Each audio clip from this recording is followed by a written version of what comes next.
The first job is deciding what to grow, and with at least 10,000 different varieties of tomato, there's certainly plenty to choose from, including cherry tomatoes, paste types, varieties with standard round fruits, and chunky beefsteak tomatoes. Whatever you grow, they'll fall into one of two categories: bush tomatoes, sometimes called determinate tomatoes, which grow to around 3 feet or 1 metre tall, and vining tomatoes, also called indeterminate or cordon tomatoes, which continue growing to produce fruits on one long stem. Only got a hanging basket? Hey, no problem, there are compact tomatoes for this situation too. Some varieties cope better with cooler climates than others, while heat-tolerant tomatoes are best suited to hot climates. Look carefully at variety descriptions and choose one that's right for your garden. Tomatoes need a soil or potting mix rich in nutrients. Prepare beds in advance by incorporating plenty of organic matter, such as compost or well-rotted manure, to give the soil a boost ahead of planting time. Container-grown tomatoes need a particularly good quality potting mix, which may need topping up as they grow. Sow from early spring, 6 to 8 weeks before your last frost date. Move pots to a propagator or indoor windowsill. If you haven't got a propagator, cover the pot with clear plastic until after germination to create a humid environment around the seeds. If the young plants fill their pots before it's time to plant them, pot them on again into larger containers. Plant tomatoes for growing under cover up to 3 weeks ahead of your last frost date. Use pots at least a foot or 30 centimetres wide and set plants nice and deep.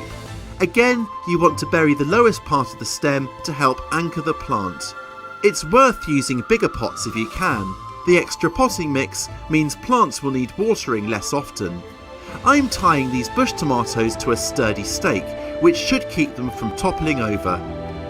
Pots are great for indoors or out, as are purpose-sold grow bags like these. Planting into a bottomless pot means the plants can produce more roots along the buried portion of stem, which helps it to draw up more nutrients and also provides a little more support. These plants are supported by strong twine, tied to the base of the stems and suspended from a horizontal wire up above. Another method is to bury the twine beneath the root ball at planting time. Outdoor tomatoes need acclimatising before planting by leaving them outside for progressively longer, over 1 or 2 weeks. Start by popping plants outside on a warm day for just a few hours and build up from there. Be very careful to avoid windy spots and bring plants back under cover on chilly nights. Finally, plant them about 18 inches or 45 centimetres apart once the risk of frost has passed.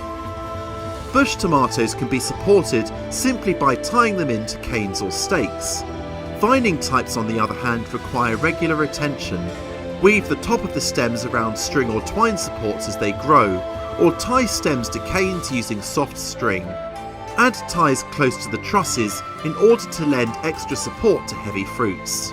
You can provide additional support for both types by growing inside a wire cage like this, which will take much of the weight of the fruit as they grow.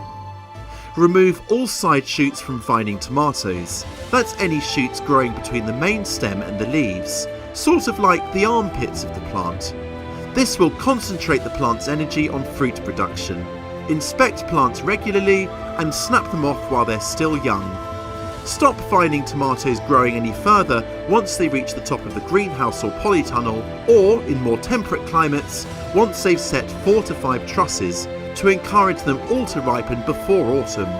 To do this, simply cut out or pinch off the very top of the plant.